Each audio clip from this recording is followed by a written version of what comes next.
Perfect शुरुआत।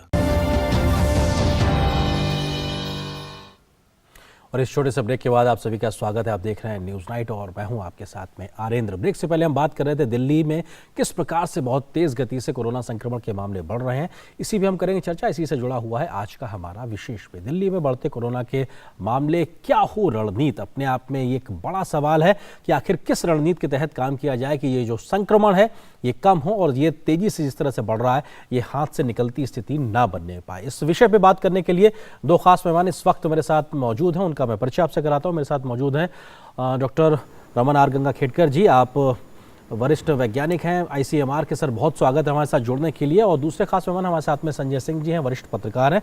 आपका भी संजय जी बहुत स्वागत है हमारे साथ जुड़ने की। डॉक्टर गंगाखेडकर जी, मैं शुरुआत आपसे करना चाहता हूँ कि दिल्ली में जिस प्रकार से तेजी के साथ में मामले बढ़े हैं, अगर बीते 3 दिनों की बात की जाए तो लगभग 10,000 के आसपास मामले बढ़े हैं।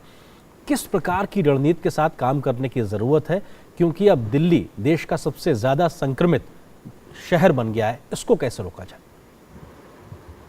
मुझे लगता है जैसे टेस्टिंग बढ़ेगा तो कभी भी नंबर्स बढ़ने का चांस ज़्यादा होता है। तो हमने कभी भी नंबर ज़्यादा पॉजिटिव आए उसको डरने का कोई ज़्यादा कारण नहीं होता है। हमको एक क्या देखना है कि ये जो भी लोग जिनको मालूम नहीं है कि हमको ये इन्फेक्शन हुआ है, इन लोगों को मैं अगर उनको टेस्ट करके अगर मैं उनकी जानकारी उनको दे दूं, उनको आइसोलेट करके बीमारी को लगने का भी चांस ये कम हो सकता है।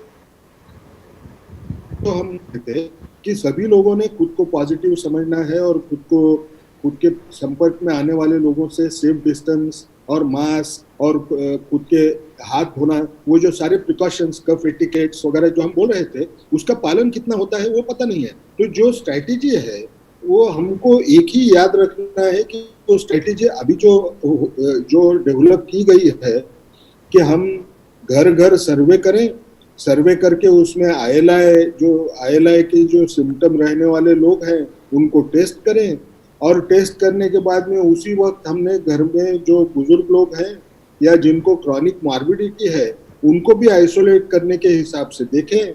अगर कोई लोग ये कंटेनमेंट जोन्स में ऐसी जगह रह रहे हैं कि जहां उनको सेफ डिस्टेंस रखना ये मुनासिब नहीं है और वो आदमी पॉजिटिव है, तो उस इंसान को हमने अलग केयर देने के लिए उसको अलग।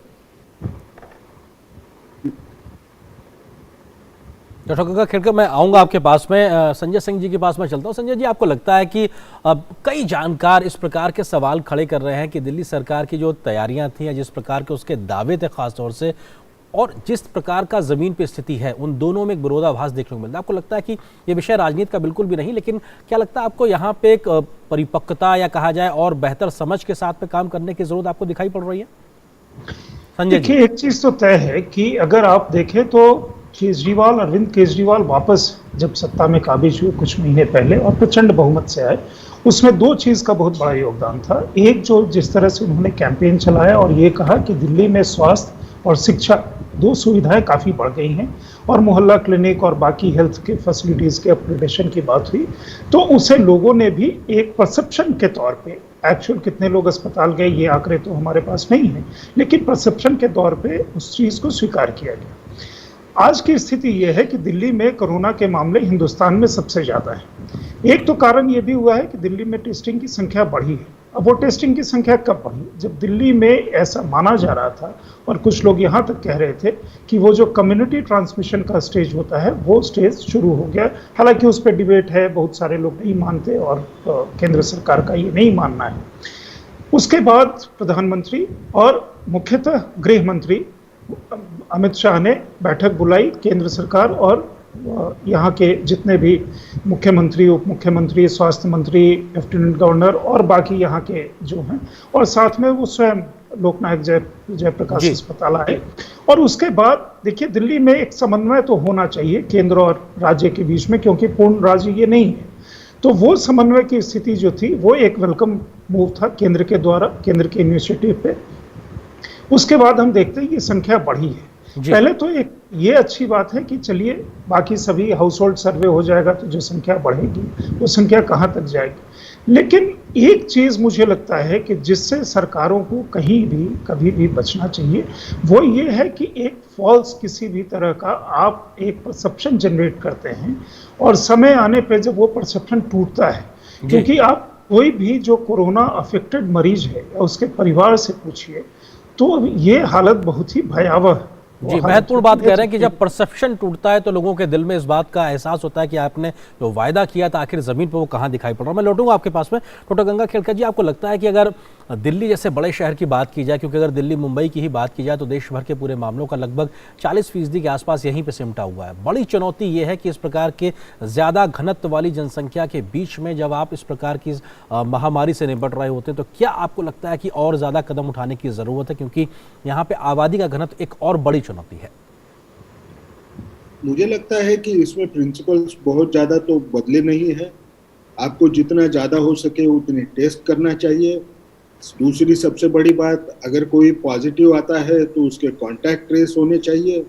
दोनों किस्म के जो लोग हैं, कांटेक्ट वाले जो लोग हैं जो जिनका टेस्ट हुआ नहीं होगा, उन लोगों ने खुद को घर में आइसोलेट करना चाहिए। अगर कोई इन्फेक्टेड व्यक्ति होगा तो उसको भी उसका असेसमेंट होना चाहिए। उसको या तो अस्पताल में रखें या उसको कैसे आइसोलेट करें उसके लक्षणों के आधार पर डिसीजन लिया जाए। जो पॉपुलेशन डेंसिटी जहाँ है, जहाँ ये मुनासिब नहीं है, उनको ऐसी जगह रखा जाए जहाँ ये डिस्टेंस मेंटेन कर सके और इनकी वजह से दूसरों को बीमारी ना लगे।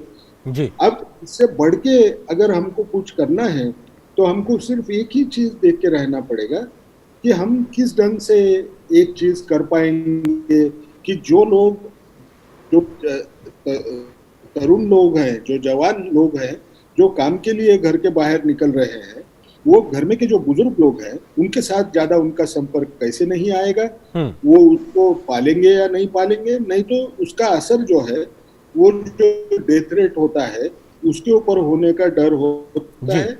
लेकिन अभी भी एक लगता है कि हमारे यहाँ मरीजों के लिए अस्पताल में अच्छा इलाज हम कर पाएंगे।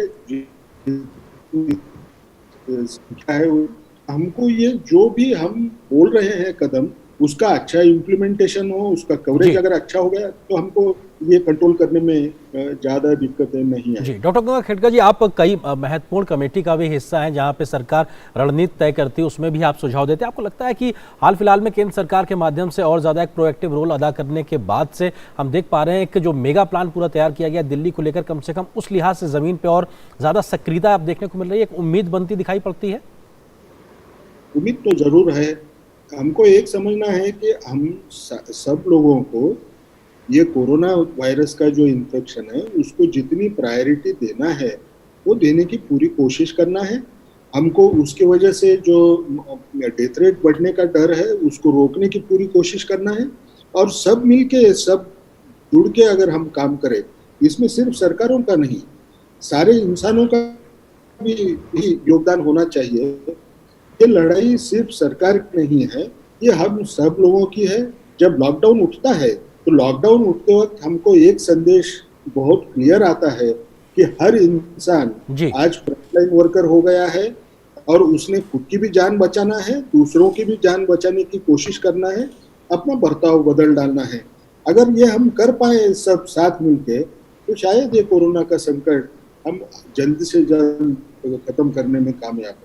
जी, संजय सिंह जी, आपको लगता है कि सुप्रीम कोर्ट ने भी कई प्रकार के सवाल खड़े किए, और सवाल नहीं बल्कि गंभीर सवाल खड़े किए कि किस तरीके से आप कोविड के मरीजों को जानवरों की तरीके से ट्रीट कर रहे हैं, दिल्ली सरकार के सापेक्ष में ये बात कर रहा हूँ। आपको लगता है कि ये भी अपने आप में कई गंभीर सवाल पैदा करता है, मन में शंका पैदा करता है कि आखिर इस गंभीर स्थिति से आप निपट कैसे रहे हैं? देखिए, वो तो बहुत ही गंभीर इंडाइटमेंट था दिल्ली सरकार के लिए। और देखिए, ये देश की राजधानी है। मैं एक चीज़ बार बार दिल्ली के संदर्भ में कहता हूं कि कम से कम नॉर्थ इंडिया में, और ब्रॉडली अगर आप चले जाएं नॉर्थ और ईस्ट इंडिया के पार्ट को लें, तो कोई भी व्यक्ति जब बीमार होता था और गंभीर रूप से बीमार होता है तो कहते हैं इसे दिल्ली ले जाओ, दिल्ली ले जाओ तो ये ठीक हो जाएगा। तो ये जो भावना है लोगों का, ये जो विश्वास था कि दिल्ली ले जाओ वो ठीक हो जाएगा, ये जब विश्वास टूटता है, क्योंकि दिल्ली में ही जो लोग हैं और दिल्ली में देश भर के लोग हैं और यहाँ मतलब दिल्ली का अपना एक पॉपुलेशन है, कौन कब का है वो एक अलग विषय है, लेकिन जब इस विश्वास के साथ आप दिल्ली में रहते हैं या दिल्ली आते हैं और वहाँ की व्यवस्थाएं जब इतनी लचर और इतनी टूटी हुई आपको जब समझ में आती है तो यह गंभीर चिंता का विषय होता है। टेस्टिंग ज़्यादा हो रही है, लोग जागरूक हो रहे हैं, उसके बावजूद हमारी संख्या बहुत बढ़ रही है। सवाल यह है कि क्या उससे निपटने के लिए हम सक्षम हैं।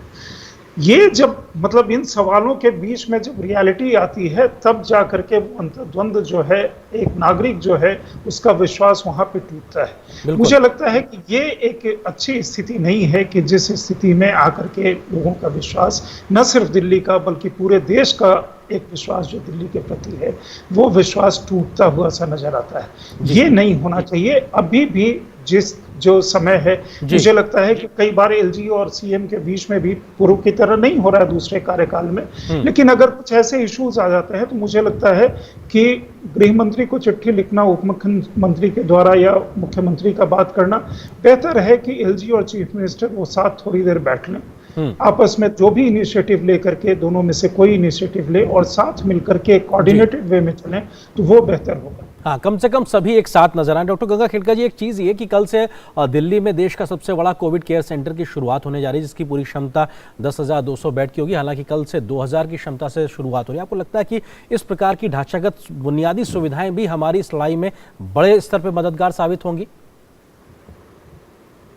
बिल्कुल बड़े स्तर, ये जो भी फैसिलिटी खड़े कर रहे हैं उसका फायदा तो हमको जरूर दिखेगा, इसमें तो कोई शक नहीं है कि हम अगर उन लोगों को या तो आइसोलेट करें या तो उन लोगों को जो जिनको दवा की जरूरत है उनको हम भर्ती करने की भी अगर व्यवस्था बनाएं तो इससे बहुत बड़ा फर्क पड़ेगा, इसमें कोई शक ही नहीं है। जी, बहुत बहुत शुक्रिया डॉक्टर गंगा खेड़कर जी आपका। संजय सिंह जी आपका हमारे साथ जुड़ने के लिए, इस विषय पर अपना कीमती वक्त हमारे साथ साझा करने के लिए शुक्रिया आपका।